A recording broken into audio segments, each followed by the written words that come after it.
Hello students, आज हम भारत की खोज का अध्याय नंबर 7 अंतिम दौर 2 पढ़ेंगे।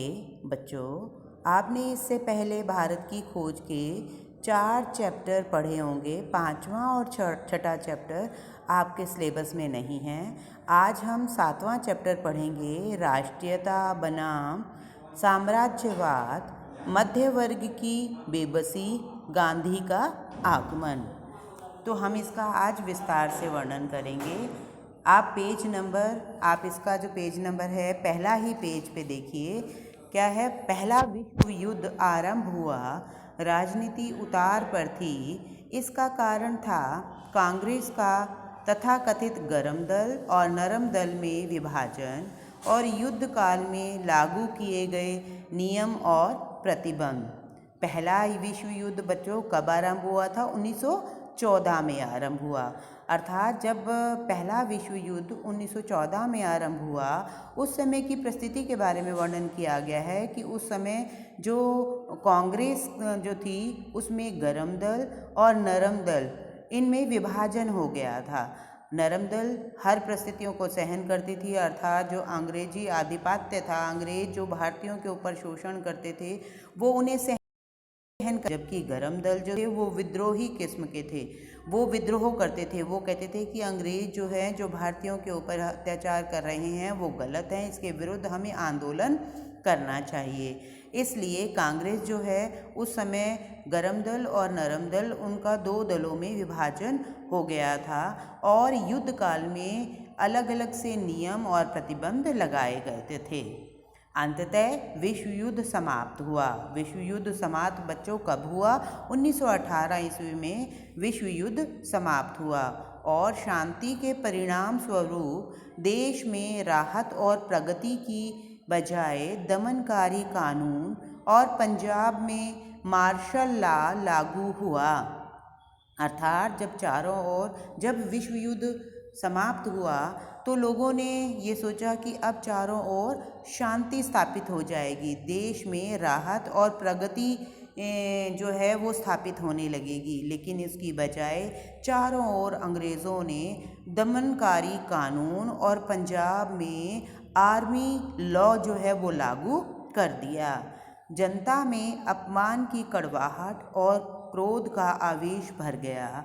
ऐसे समय में जब हमारे देश के पौरुष को लगातार कुचला जा रहा था, शोषण की लगातार निर्मम प्रतिक्रिया में हमारी गरीबी बढ़ रही थी। अर्थात इसमें बच्चों क्या बताया गया है कि जब अंग्रेज़ों ने मार्शल लॉ लागू कर दिया, आर्मी एक्ट लागू कर दिया, तो इस एक्ट को देखकर लोगों के अंदर अपमान की कड़वाहट और बहुत अधिक क्रोध भर गया। और ऐसे समय में जो हमारे देश की स्ट्रेंथ थी, जो हमारी फ्रीडम थी, वो लगातार अंग्रेज से कुचल रहे थे और अंग्रेज़ों का भारतीयों के ऊपर बहुत अधिक शोषण होने लगा और वो निर्ममता से उनके ऊपर अनेक अत्याचार करने लगे। इससे चारों ओर हमारी गरीबी बढ़ गई। ऐसे में हमारी जो जीवन शक्ति थी वो क्या हो गई बच्चों? क्षीण हो गई, कमज़ोर हो गई। किसान वर्ग दब्बू और भयभीत था और कारखानों के मज़दूरों की स्थिति में भी बेहतर नहीं थी। अर्थात जो किसान वर्ग था वो ऐसी परिस्थितियों को देखकर वो बहुत अधिक अपने आप को दब्बू दबा हुआ और भयभीत अपने आप को महसूस करने लगे, क्योंकि अंग्रेज़ बच्चों इसीलिए ही अत्याचार करते थे ताकि भारतीय जो हैं वो भयभीत हो जाएं, इसलिए उनके ऊपर बहुत अधिक अत्याचार ढाए जाते थे। तो इससे किसान वर्ग बहुत अधिक कमज़ोर या भयभीत रहने लगा और इसके साथ साथ जो कारखानों के मज़दूरों की स्थिति थी वो भी बेहतर नहीं थी। मध्य वर्ग और बुद्धिजीवी लोग जो इस सर्वग्रासी अंधकार में आकाशदीप हो रहे थे, खुद इस सर्वव्यापी उदासी में डूब गए थे। अर्थात जो चारों ओर जो मध्यवर्गीय लोग थे, मध्यवर्गीय मीन्स बच्चों मिडिल क्लास जो लोग थे, वो इस अत्याचार को, इस शोषण को देखकर बहुत अधिक भयभीत रहने लगे और चारों ओर उदासी का वातावरण छा गया और तब गांधी जी का आगमन हुआ। ऐसी परिस्थितियों में किसका आगमन हुआ? गांधी जी का आगमन हुआ। वे ताज़ा हवा के ऐसे झोंकों की तरह आए जिसने फैलकर हमें गहरी सांस लेने की योग्य बनाया। वे ऊपर से अवतरित नहीं हुए थे, वे भारत की करोड़ों आबादी के बीच से ही निकलकर आए थे।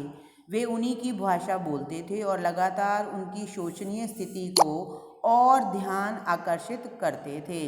अर्थात बच्चों, कहने का तात्पर्य ये है कि जब चारों ओर अंग्रेज़ों का अत्याचार हो रहा था, शोषण हो रहा था, ऐसी परिस्थिति में गांधी जी का आगमन हुआ और भारत के लिए या भारतवासियों के लिए वो एक ताज़ी हवा के झोंके के समान था। उनके आगमन से लोगों ने बहुत गहरी सांस ली और उनके बारे में ये कहा जाता है कि वो कोई ऊपर से अवतरित नहीं हुए थे, वो एक भगवान की तरह नहीं थे, बल्कि वो तो भारत की करोड़ों की आबादी के बीच से निकले थे। अर्थात वे हमारी तरह ही एक सामान्य व्यक्ति थे। वे सामान्य लोगों की तरह ही भाषा बोलते थे और भारतीयों की शोचनीय स्थिति की ओर उनका ध्यान आकर्षित हुआ।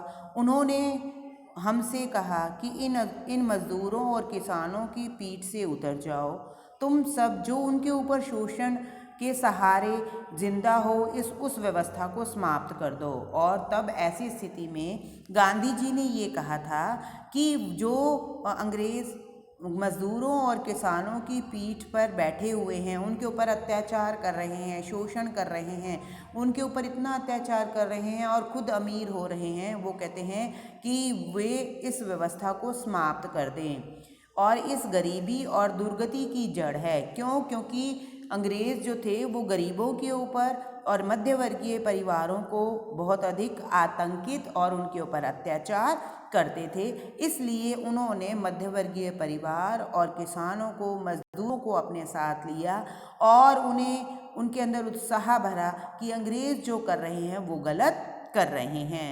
उन्होंने जो कुछ कहा, हमने उनमें से ज़्यादातर बातों को आंशिक रूप में माना, कभी कभी बिल्कुल नहीं माना। और गांधी जी की इन बातों पर का भारतीयों के ऊपर ये असर हुआ कि वो गांधी जी की जो ये बातें थी उनको इतनी समझ आई कि अब वो अंग्रेज़ों की इन बातों को आंशिक रूप में मानने लगे, कम मानने लगे और कभी कभी वो बिल्कुल भी नहीं मानते थे। लेकिन एक गौण बात थी कि उनकी शिक्षा का सार था निर्भयता और सत्य और उससे जुड़ा हुआ कर्म। कि उन्होंने मुख्य बात हमें कहा था निर्भयता और सत्य, कि हमें निर्भय होकर जीवन व्यतीत करना चाहिए, हमें किसी से भयभीत नहीं होना चाहिए और सत्य का सहारा लेना चाहिए। सत्य के मार्ग में अगर हमें कितनी भी कठिनाइयाँ आ जाएं, हमें उन कठिनाइयों को हंसते हंसते सहर्ष स्वीकार करना चाहिए। गांधी जी की इन दो बातों को किसानों ने, मजदूरों ने, मध्यवर्गीय परिवार के लोगों ने अपनाया और वो भी उसी राह पर चल दिए। वे हमेशा सामान्य जनता की खुशहाली पर नज़र रखते थे, क्योंकि गांधी जी हमेशा किसका साथ दिया करते थे? सामान्य जनता का। इसलिए उन्होंने, गांधी जी ने वो सभी कार्य किए कि जो कि एक सामान्य जनता के लिए खुशहाली नज़र आती थी। लेकिन ब्रिटिश शासन के अधीन सबसे प्रबल एहसास था भय, व्यापक दमनकारी दमघोटू भय, सेना का, पुलिस का, दूर दूर तक फैला हुआ खुफिया विभाग का भय, अफसरों और जमींदारों के करिंदों का भय, साहूकार का भय, बेकारी और भुखमरी का भय जो हमेशा करीब खड़ा रहता है।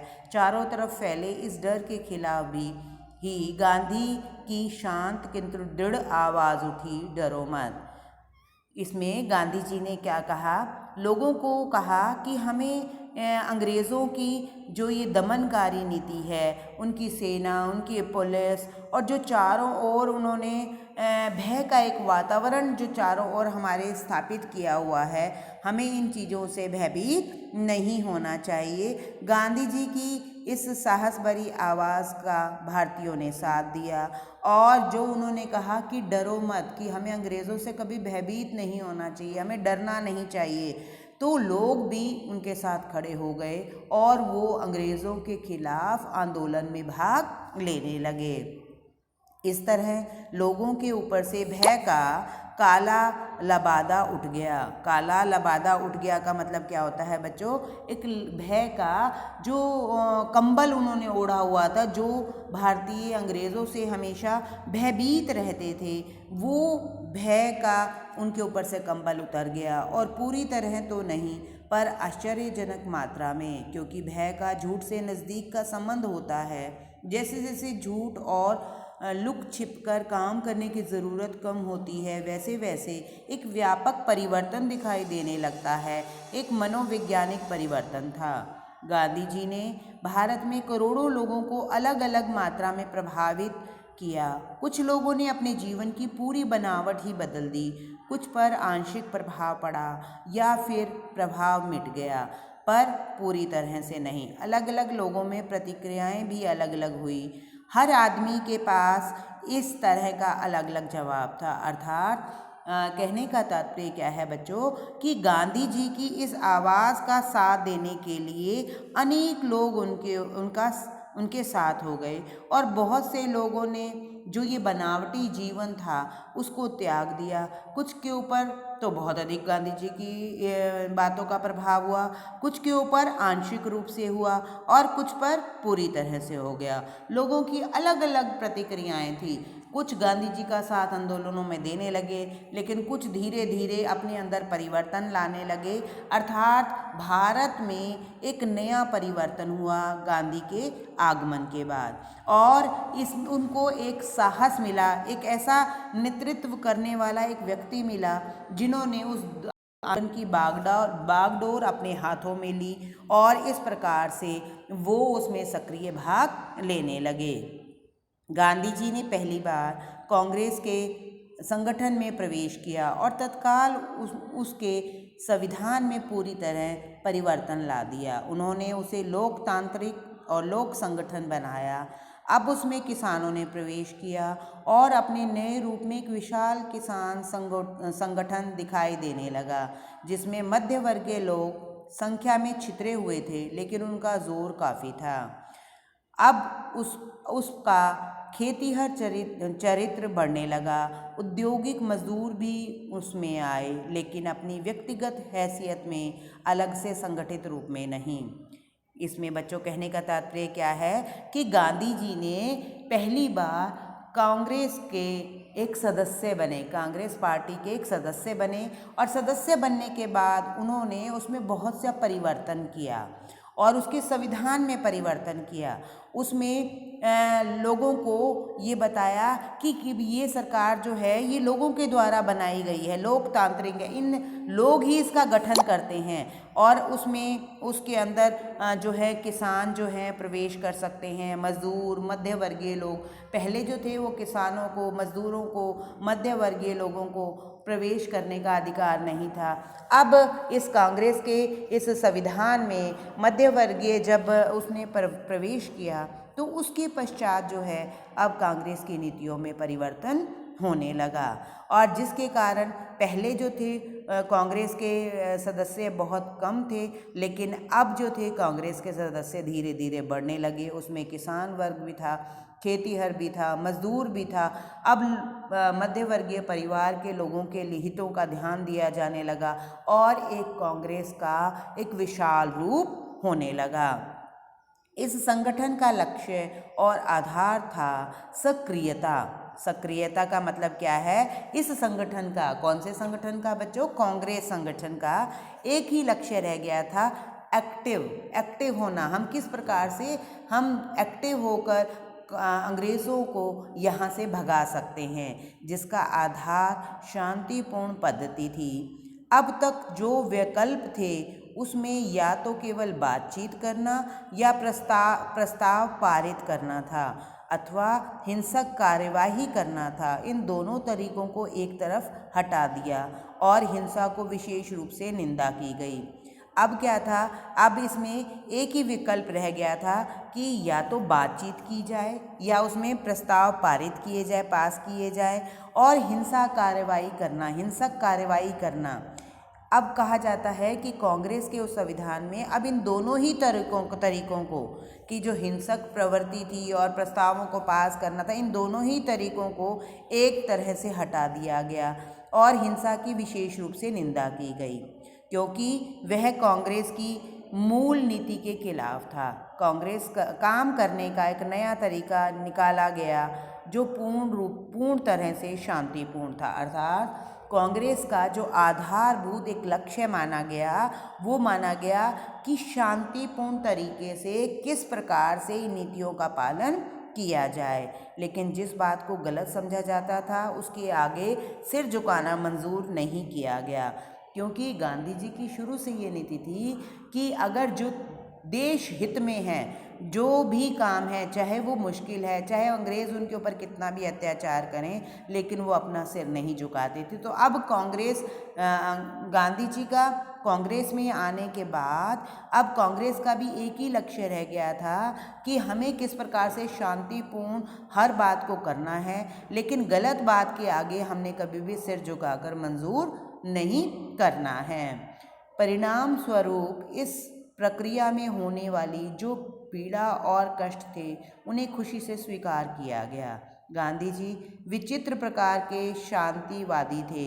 वो गतिशील ऊर्जा से भरे सक्रिय व्यक्ति थे। उन्होंने ना कभी भाग्य में हार मानी, ना ऐसी बात के सामने सिर झुकाया जिसे वो बुरा समझते थे। उनमें मुकाबला करने की भरपूर शक्ति थी, गर्चे वे एक ऐसी शांतिपूर्ण और शिष्ट ढंग से करते थे। अर्थात कहने का तात्पर्य क्या है बच्चों, कि वो उनके अंदर एक ऐसी ऊर्जा शक्ति थी, ऐसी सक्रियता थी कि उन्होंने ना कभी भाग्य से हार मानी और ना ऐसी बातों के सामने सिर झुकाया। जिसे वो बुरा समझते थे उसके सामने लड़ने के लिए उन्हें चाहे कितनी भी कठिन से कठिन परिस्थितियों का सामना करना पड़े, वो उन कठिन परिस्थितियों का सामना करते थे और अपने लक्ष्य को पा लेते थे। सक्रियता का आह्वान दोहरा था। जाहिर है विदेशी शासन को चुनौती देना और उसका मुकाबला करने की सक्रियता तो थी ही, अपने खुद की सामाजिक बुराइयों के विरुद्ध लड़ने की सक्रियता भी थी उनके अंदर, एक एक्टिविटी ही। लेकिन अब बुराइयों के खिलाफ और विदेशी शासन के खिलाफ उनका मुकाबला करने की जो उनके अंदर एक सक्रियता आ गई थी, एक्टिवनेस आ गई थी। क्योंकि अब लोग उनका साथ देने लगे थे। अब वो अपने आप को और अधिक अपने आप को मजबूत समझने लगे थे। अपनी खुद की सामाजिक बुराइयों के विरुद्ध लड़ने की सक्रियता थी। कांग्रेस के मुख्य आधार थे राष्ट्रीय एकता, जिसमें अल्पसंख्यकों की समस्याओं को हल करना और दलित जातियों को ऊपर उठाने के लिए छुआछूत के अभिशाप को खत्म करना शामिल थे। अर्थात कहने का मतलब ये है बच्चों कि गांधी जी ने जब कांग्रेस में प्रवेश किया तो उनके साथ असंख्य लोग जुड़ गए और असंख्य लोगों जुड़ने के कारण वो अपने आप में और साहस महसूस करने लगे। अब वो अंग्रेजी शासन को चुनौती देने और उसको मुकाबला करने की उनके अंदर दोहरी शक्ति आ गई थी। इसलिए सामाजिक बुराइयों के विरुद्ध भी वो लड़ने में और अधिक सक्रिय हो गए और उनके कांग्रेस का अब मुख्य जो आधार उद्देश्य था वो क्या था, राष्ट्रीय एकता की, राष्ट्रीय एकता को बढ़ावा देना और अल्पसंख्यकों की समस्याओं को हल करना। अल्पसंख्यक बच्चों क्या होते हैं, जैसे हिंदू, जैसे मुसलमान, सिख, ईसाई, इन लोगों को भी किस प्रकार से आगे बढ़कर इन्हें भी अपने साथ लिया जाए। अब दलित जातियों को ऊपर उठाने के लिए छुआछूत के अभिशाप को खत्म करना शामिल था। अब उन्होंने छुआछूत के साथ जो बुरा व्यवहार होता था, जो दलित वर्ग के साथ बुरा व्यवहार होता था, उन्होंने भी इस सामाजिक बुराई को खत्म किया और सभी लोगों को अपने साथ लेकर वो आगे बढ़ने लगे और अंग्रेज़ों का सामना करने लगे। बच्चों, नेक्स्ट वीडियो में मैं इस चैप्टर का आगे के पेजों को एक्सप्लेन करूँगी। आशा है आपको समझ आ गए होंगे। धन्यवाद।